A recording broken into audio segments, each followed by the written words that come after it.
আসসালামু আলাইকুম ভিউয়ার্স, সবাই কেমন আছেন? আশা করি ভালোই আছেন। সকাল সকাল বাপ মেয়ের আদর ভালোবাসা চলতেছে। সে বাবার কোলের উপর উঠে যাচ্ছে অলরেডি। প্রতিদিন এরকমই যায়। বাইরের ওয়েদারটা আজকে খুব সুন্দর, কিছু বাতাস আর রোদ ওঠে নাই।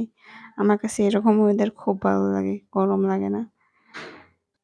আমি থালা বাসন ধোয়া, কাপড় চোপড় ধোয়া সবকিছু শেষ করে নিলাম তাড়াতাড়ি করে। বাচ্চাকে নিয়ে ডাক্তার কাছে যাবো ভাবতেছি। হাতে পায়ে কি হয়েছে জানি, ছোট ছোট বিচি বিচি। আপনারা বলেন এগুলো কি কোনো ভাইরাসের নাকি, আমি সে চিন্তা করতেছি। এই জন্য তাকে রেডি করাইতেছি বাচ্চাটাকে।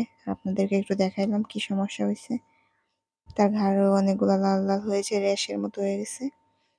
এই আর কি। এখন আমি আর আমার বাচ্চা রেডি, চলে যাব। রেডি হয়ে আমরা এই বের হয়ে গেলাম রাস্তা দিয়ে। তার মুখে অনেক বাতাস লাগতেছিল, সে তাকাইতেই পারতেছিল না বাবুটা। এই তো আমরা চলে আসলাম হাসপাতালে। এখন হাসপাতালে এসে অনেক ভিড়, অনেকক্ষণ ওয়েট করতে হলো এখানে। আমি হাসপাতাল ঘুরে ঘুরে দেখতেছিলাম, ছোট ছোট অনেক বাচ্চা নিয়ে আসছে অনেকে দেখানোর জন্য। আমি সবসময় হাসপাতাল থেকে প্রেসক্রিপশন করে নিয়ে যাই, তারপরে আমি ওষুধ কিনি, কারণ এটাই ভালো হয় আমি মনে করি। এই তো ডাক্তারের কাছে চলে আসলাম, ডাক্তার এখন প্রেসক্রিপশন করে দিচ্ছে আমাদেরকে। এখন আমাকে জিজ্ঞেস করতেছে আমি কোন এলাকার মেয়ে। আমি বললাম আমি বাগেরহাটের মেয়ে। আমার কথাবার্তা শুনে বোঝা যায় সবাই আর কি। তাই অনেক কথা বলতেছে, এত দূর কিভাবে আসলাম। এগুলো তো অনেক বড় গল্প, পরে কোনো সময় শেয়ার করবো হয়তো।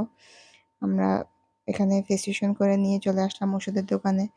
সেখানে এসে ওষুধ নিয়ে নিলাম। ওষুধ নিয়ে তাড়াতাড়ি করে বাসায় চলে আসলাম। বাবুকে ওষুধগুলো লাগাই দিলাম সব সারা গায়ে, এবং বাবুকে খাওয়াইও দিলাম।